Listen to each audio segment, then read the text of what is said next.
Nos acompaña la doctora Jessica Clavijo, asesora de la Dirección Central de Gestión Institucional del Jurado Nacional de Elecciones. Por supuesto, le damos la bienvenida a este espacio. ¿Qué tal, doctora?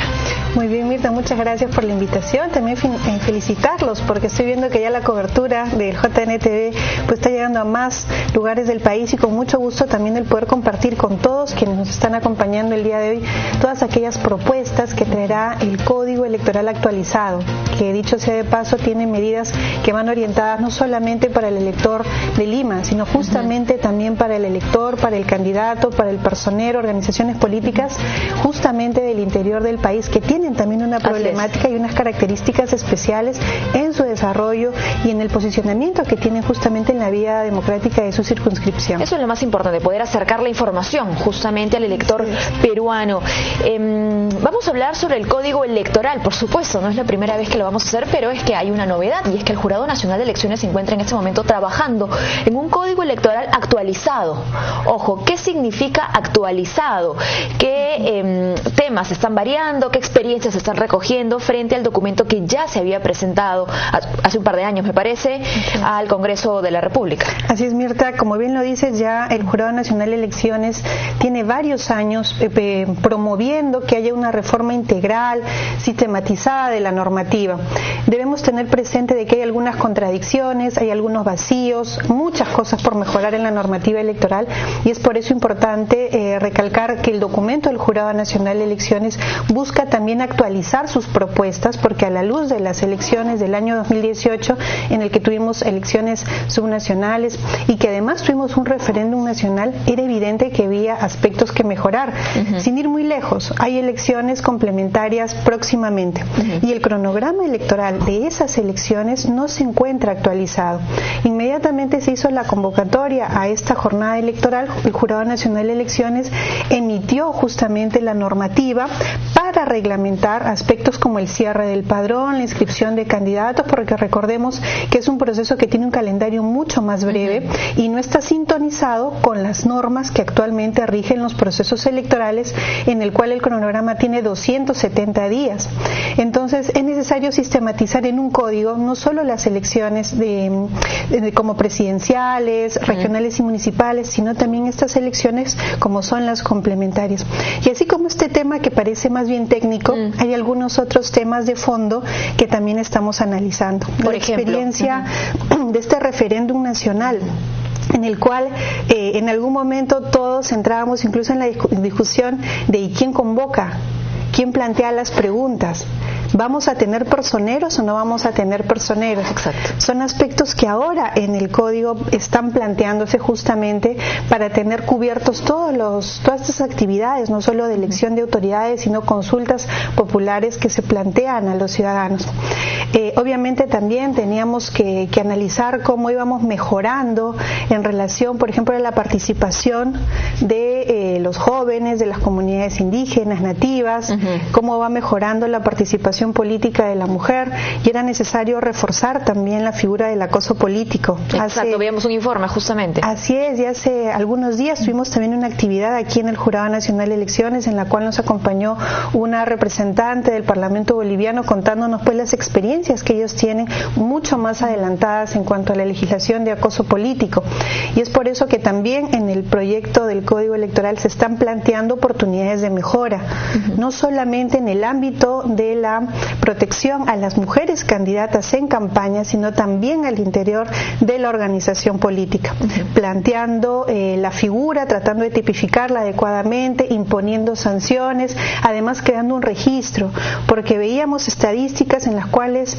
entre el 20 y el 30% de candidatas manifiestan haber tenido algún tipo de acoso, pero no contamos en nuestro país con un registro que sincere estas cifras, y al no tener un registro no tenemos cómo dar oportunidades de mejora. Por supuesto, y también el trabajo de sensibilización, ¿no es cierto?, para que estas denuncias se materialicen, porque muchas de ellas incluso no se hacen. Así como se insiste en ciertos puntos en nuestro código electoral actualizado, se insiste también en la colaboración, ¿no es cierto? El Jurado Nacional de Elecciones ha hecho la exhortación para que cada vez se sumen más voces, ¿no?, las voces protagonistas finalmente, ¿no?, las organizaciones políticas, la academia, la sociedad civil, la ciudadanía en general puede colaborar.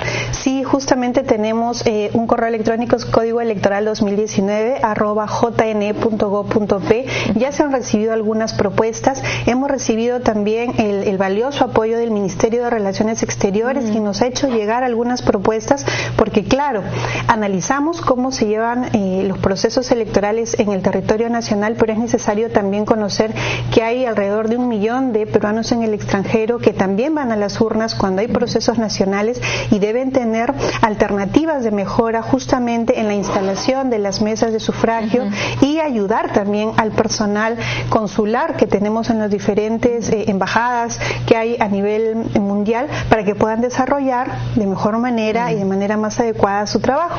Es por eso que hemos, como bien dices, tratado de escuchar propuestas también en eventos que se han llevado adelante, y dos aspectos que también han sido muy importantes, Mirta, y es también el agradecer a los jurados electorales especiales que se constituyeron en las elecciones del año 2018, quienes al finalizar justamente su labor dejaron propuestas muy valiosas, por ejemplo, en temas como inscripción de candidatos, en hasta cuándo podíamos excluir a los candidatos. Tú recordarás que teníamos una fecha límite que era de 30 días antes, pero la norma no establece si es en primera o en segunda instancia.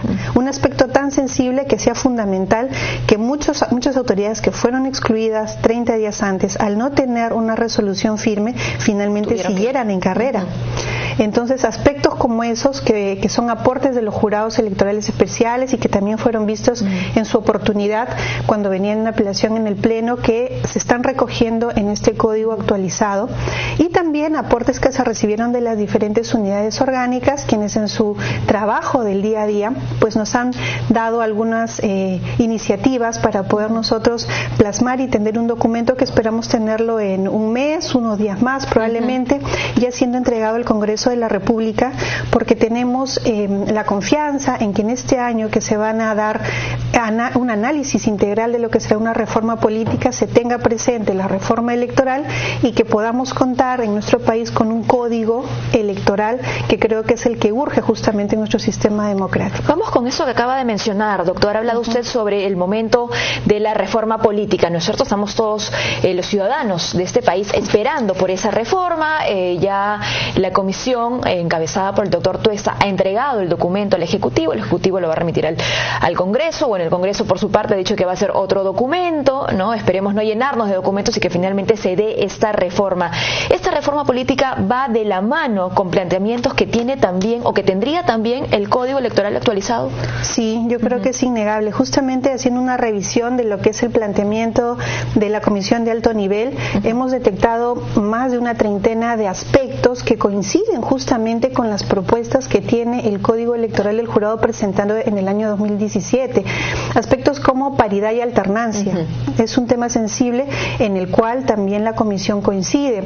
En analizar oportunidades de mejora para la inscripción de organizaciones políticas. Ellos tienen un planteamiento, nosotros tenemos otro, también orientado a la flexibilización. De repente no hay una coincidencia integral. Claro, pero son varios puntos, ¿no? Exacto, pero sí en el concepto de ir afinando algunos detalles. ¿Inscripción y cancelación? Inscripción y cancelación, por supuesto que sí. Por ejemplo, tener la posibilidad de una mejora en la democracia interna, en que los afiliados puedan participar y no tengamos también autoridades que finalmente son elegidas y no se encuentran afiliadas a su organización política, y después se pueden dar algunos problemas de fragmentación. Exacto, que se dan con posterioridad. Las sanciones políticas a las organizaciones que no cumplen con las normas de financiamiento partidario, el poder llegar a una cancelación o suspensión de la inscripción, porque el tema del ingreso de dinero ilícito o de fuentes que no son conocidas en la política es un mal que debemos nosotros erradicar, y es importante tener los controles necesarios, ¿no? También en cuanto a financiamiento, por ejemplo, que es un tema muy sensible, ¿no es cierto? Cada vez que se habla de reforma electoral en general y política, ojo, porque van de la mano, ¿no es cierto? Siempre se dice que el financiamiento tiene que ser visto, y estamos ahorita como a la espera también de la tipificación del delito. Así es, bueno, y hay una reforma constitucional que no solamente prevea que habrán sanciones administrativas, sino también estas sanciones de tipo penal, ¿no? corresponderá seguramente, porque veo que hay un planteamiento en la propuesta de la Comisión de Alto Nivel sobre una tipificación de delito, que entiendo que los expertos en el ámbito penal podrán identificar cuál es la mejor alternativa en nuestro sistema, pero a nivel administrativo o político nosotros reafirmamos la posición en relación a que haya una sanción política llevada hacia la cancelación o suspensión de la inscripción de una organización política si no cumple con las normas del financiamiento partidario. Hemos avanzado ya en la normativa actual, tenemos la prohibición de no recibir aportes anónimos, de que no haya aportes de personas jurídicas, porque teníamos justamente esta premisa de que las empresas parece que no aportan, sino más bien invierten en la política, y ese no sería el ideal.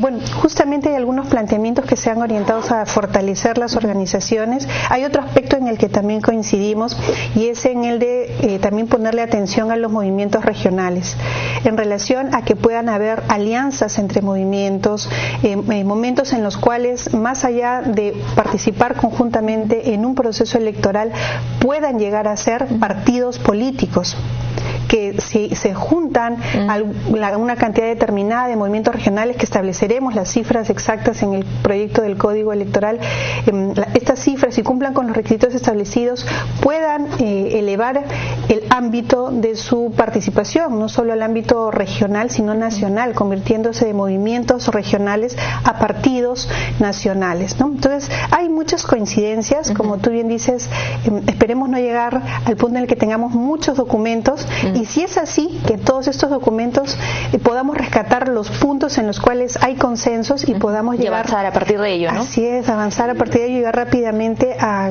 tener un documento que sí, más bien, recalco, tenga planteamientos integrales, porque no lograríamos nada dando parches a algunas figuras o instituciones del derecho electoral si no hay una reforma integral. Bueno, y a eso tenemos que apuntar, ¿no es cierto? Porque las propuestas de la Comisión de Alto Nivel, hay que decir, son proyectos de ley, modificaciones de normas, pero no se habla de una propuesta integral, tampoco de un código electoral como el que pretende presentar el Jurado Nacional de Elecciones. Así es, en el que abarcamos temas como, por ejemplo, la etapa preelectoral, la campaña en sí mismo, la vida partidaria, y también aspectos como vacancias y suspensiones, que es lo que viene después de la juramentación, cuando ya finalmente tenemos nuestras autoridades elegidas, están proclamadas, tienen sus credenciales, asumen, y empieza pues nuevamente esa atención a cómo es que se llevan adelante las gestiones. Y es por eso que vacancias y suspensiones también es un tema en el cual estamos planteando mejoras, porque sabemos que Contraloría General de la República impone sanciones. Esas sanciones estamos analizándolas para incorporarlas justamente como una causal de vacancia o suspensión.